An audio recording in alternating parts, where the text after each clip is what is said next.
I wish I could say I anticipated it, that I saw the warning signs, and that I was wise enough to avoid the catastrophe that was Sophia before it ever had an impact on my life.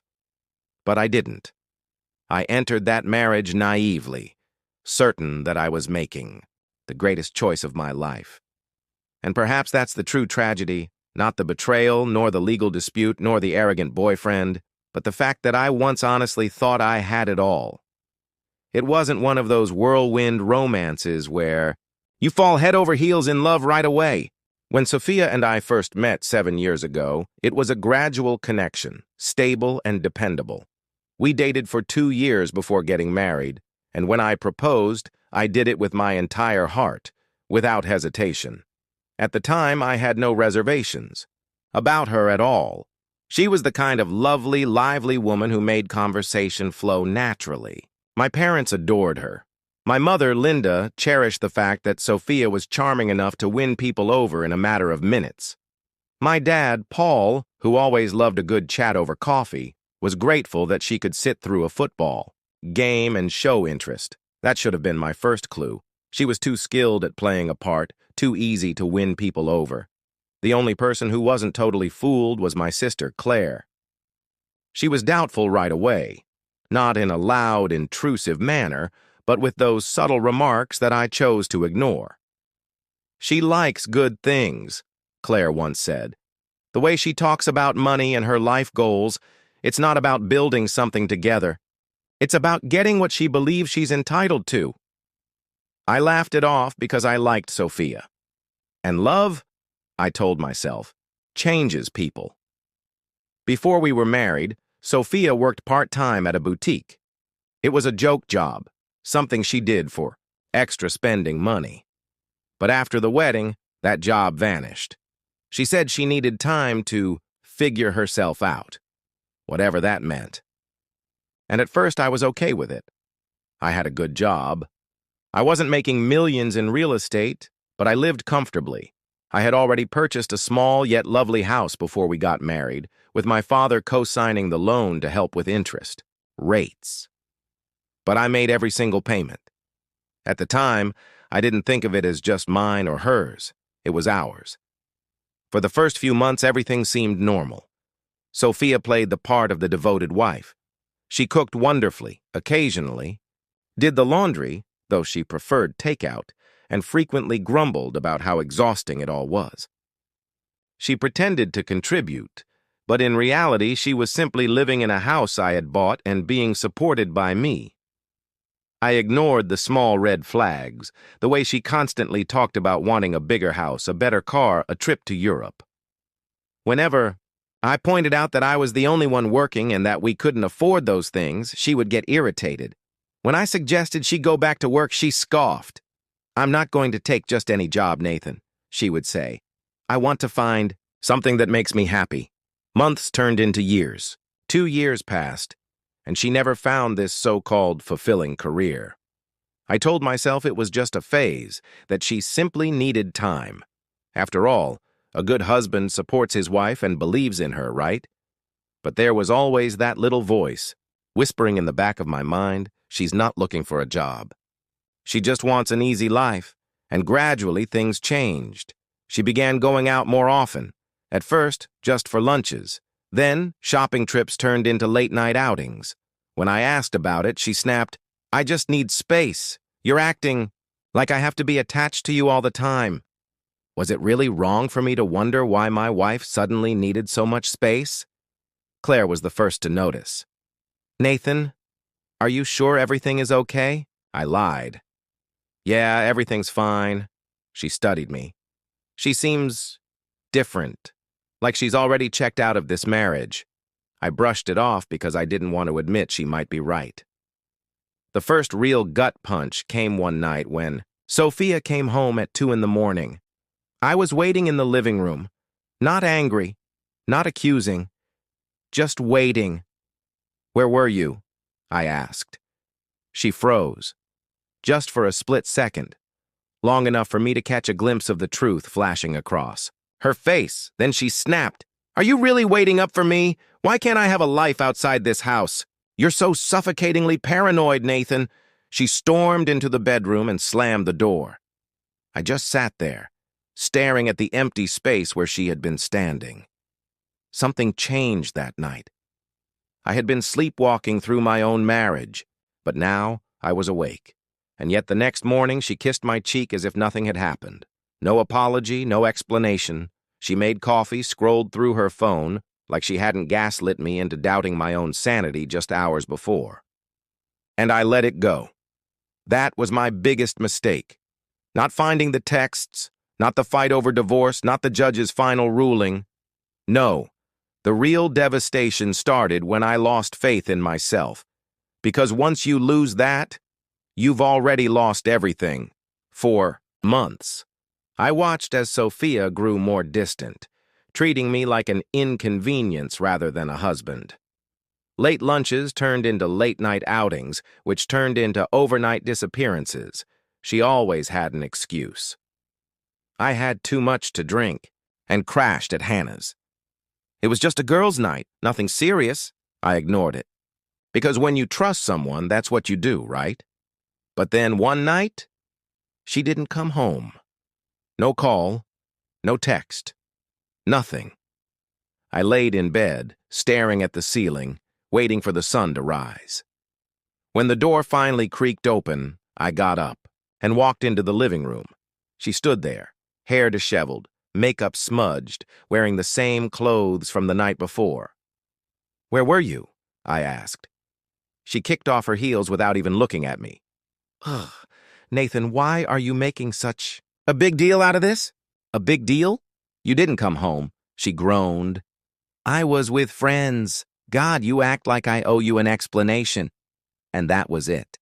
That was the moment something inside me switched off. Not from anger, not from sadness, just clarity. She wasn't my wife anymore.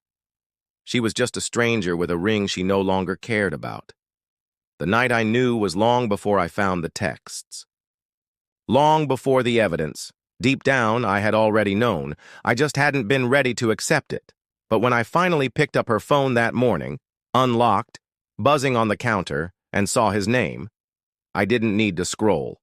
Brandon, not Hannah. Not Julie, Brandon. The man she was always with when she was supposedly out with the girls. And the messages?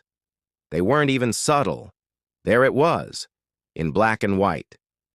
While I had been sitting at home, wondering if my wife was safe, she had already left me long before I ever knew it, and that was the real betrayal.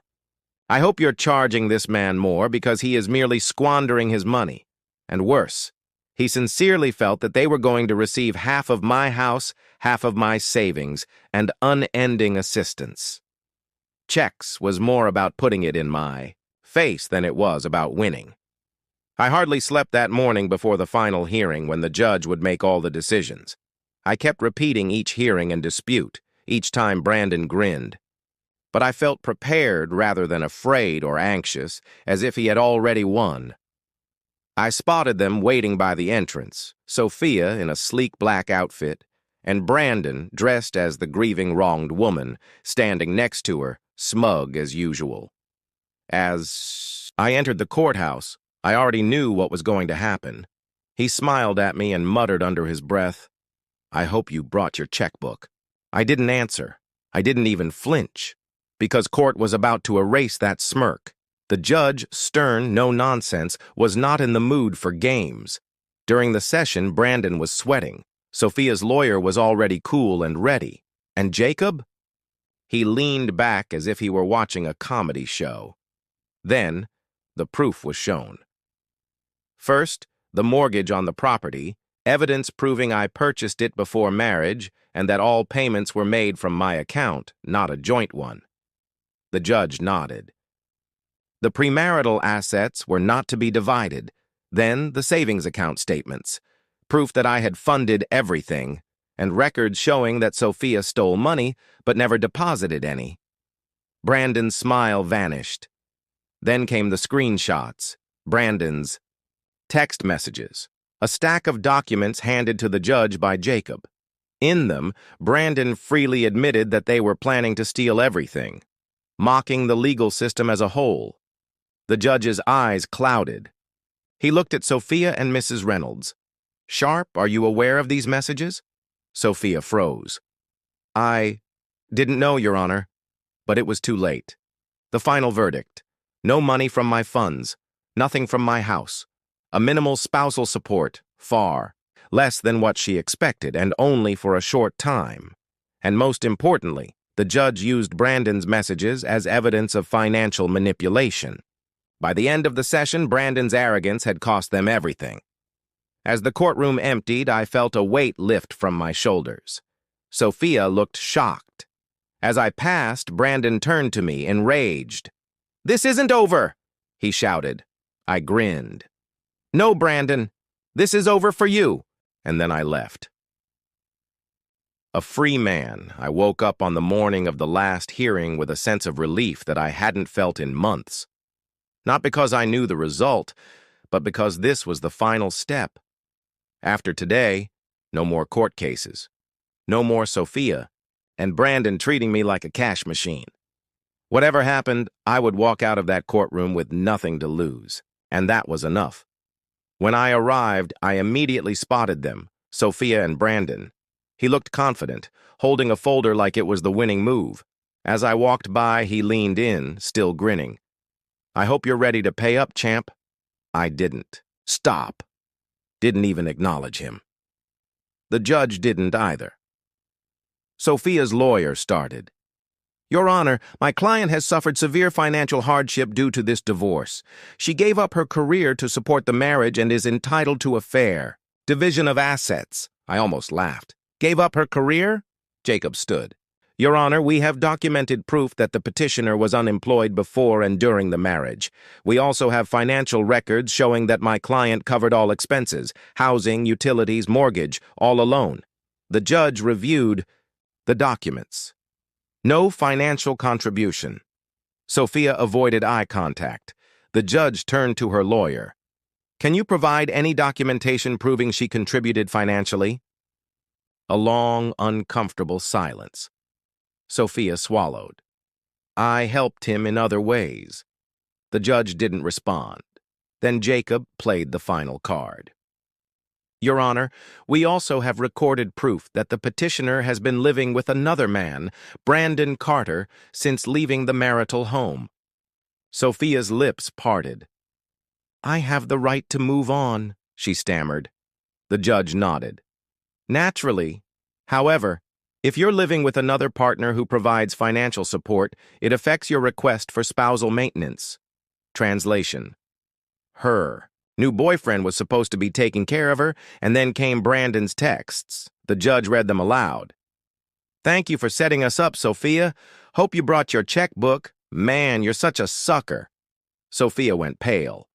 The judge turned to her lawyer. "Were you aware that Mr. Carter was making these remarks about your client's divorce case?" "No, Your Honor." Then the final blow. "Was this divorce filed with the intent of obtaining financial benefits for you and Mr. Carter?" Sophia didn't answer. The decision was swift. No division of assets, no large settlement. Spousal support was drastically reduced from the initial request. I took a deep breath. It was over. Sophia was stunned. Brandon was furious. As I stood to leave, Sophia finally snapped. "You're really just going to walk away?" she yelled. I turned back once. "I already did."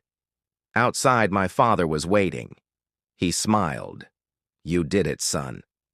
Jacob shook my hand. That was one of the most satisfying victories I've had in a long time. And I just stood there, letting it all sink in. No more manipulation. No more games. No more waking up wondering what Sophia and Brandon were scheming. They thought they had won, that they could steal from me. Instead, they lost everything. 3 days later, the aftermath hit them. Word spread. Sophia was telling everyone that the judge was biased, that I only won because I had a good lawyer, that the system was unfair. Meanwhile, Brandon was livid. He had quit his job, assuming they would be set for life. They weren't. A week later, I got a text from my sister Claire. Take a look at this. A screenshot popped up. A mutual acquaintance had spotted Sophia at a diner, waiting tables. The same woman who laughed when I suggested she get a job. The same woman who swore she would never lower herself. Now, she was working extra shifts just to make ends meet. And Claire? She texted me again. Karma, baby, gotta love it.